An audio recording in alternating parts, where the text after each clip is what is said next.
This story was presented to me by one of my subscribers in the live stream I was doing about Jordan Henning, and I can't remember who it was, but shout out to you. And they had sent me a super chat and they were asking me, they said, Torian, have you heard about the incident involving this person by the name of Jordan Hill who was involved in a hit and run accident? And I'm sitting there saying to myself, no, I haven't heard about it.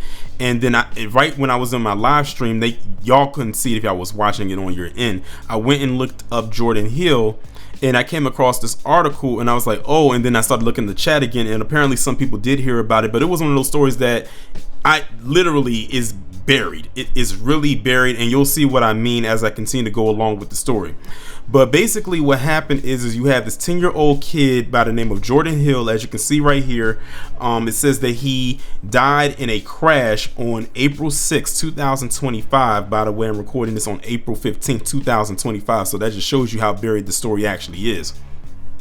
And that he attended a Mite County Elementary School. Apparently he was on his ATV and someone driving along hit him, and they didn't stop to render him any type of aid.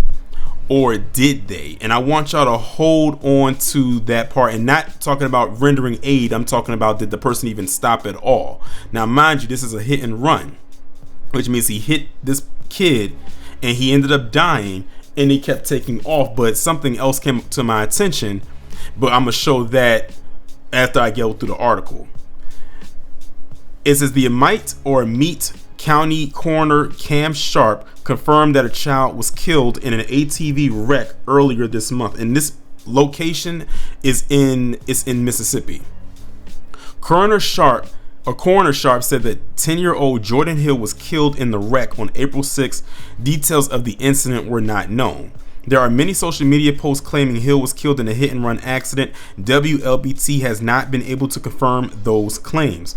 We have reached out to the Mite County Sheriff's Office for information, but have not yet received any response. The Mite County Elementary offered their condolences on their Facebook page April 7th. This incident happened just days before a Jones County 14-year-old was airlifted to UMMC after an ATV accident. And that's literally the entire article right there. Now, remember when I said that there was something else that I came across? Well, when I was looking his name up and I was trying to see if I could find any more information or any images or whatnot to use for the video, I came across a video that was posted up as an Instagram reel. Now, what I want you to do is go ahead and listen to what this person is saying as it relates to this incident. It's crazy how there's no news coverage on this. A little black boy was murdered by the hands of a white man. How surprising. So this story takes place in Mississippi, y'all. It says this precious 10-year-old boy was taken from his family while riding his ATVs by this man, Cody Rollinson. There was no skid marks from Cody attempting to stop. He hit the baby and kept driving, only returning later to pick up the mirror that was knocked off his truck. That man has Confederate flags hanging from his house. He lives a couple houses down from Jordan and his mother, and is only being booked for having weed in his truck. He has faced zero consequences for unaliving this baby and driving away, not even stopping to help or call 911. Why we don't know about this, y'all? Why y'all not in an outrage over this? Y'all know the ones, when I say y'all, you know exactly who I'm talking about. The ones who was all over us for standing up for Carmelo Anthony for self-defense, but this innocent little black boy was in a hit and run by this guy who only stopped to get his mirror later. No calling for 911, no stopping, not helping the little boy or nothing. Why y'all not going crazy over this? This little innocent 10-year-old little boy was murdered too. You know exactly why. So y'all just heard that right there, and I promise you, this is the only place that I could find that actually had someone speaking towards the person who actually hit and killed Jordan Hill. When I looked up Jordan Hill, like I said, there was really nothing there on him. And I'm going to post up a screenshot of the only article that I could find at the time of me recording the video about him being struck and killed in a few minutes. But you heard what the girl said, well, the woman said. I don't want to call her a girl. The woman said in the video, hit and struck this boy, kept going. They said there were no skid marks, which means he didn't stop. And the time that he did come back was to collect his mirror. mind you, that means he had to come back near the scene of the crime in which Jordan Hill was hit, which means he probably saw his body still out there in the road, but he just came back to get his mirror, get back in his truck, and then continue to drive off. Like, that is some callous ish right there. That is like the epitome of not giving a you know what. That is insane right there. And like I said, if there's any update to come, like they'll put anything out there by the time I upload this video, then I'll make sure to incorporate it in. Now, so this is the article right here, and ironically, this was the article that I read from. This was the only article at the time that I found. Now it probably some more articles that may have popped up, but at the time, this was the only one that came up. And I think there was another one that was promoting maybe a GoFundMe that the family had started to pay for funeral expenses, but that was about it. And mind you, this happened like a week ago. It's not like it's something that happened the week that I recorded the video. It happened like a week ago. And they're just now like literally kind of putting it out there, and they barely talked about it. So I'm not surprised by that in the least bit.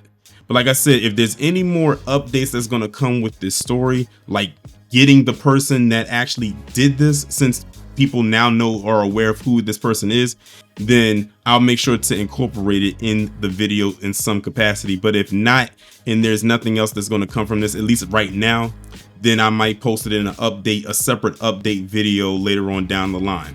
But y'all let me know what y'all think about this down in the comments, and I'll talk to you in the next one.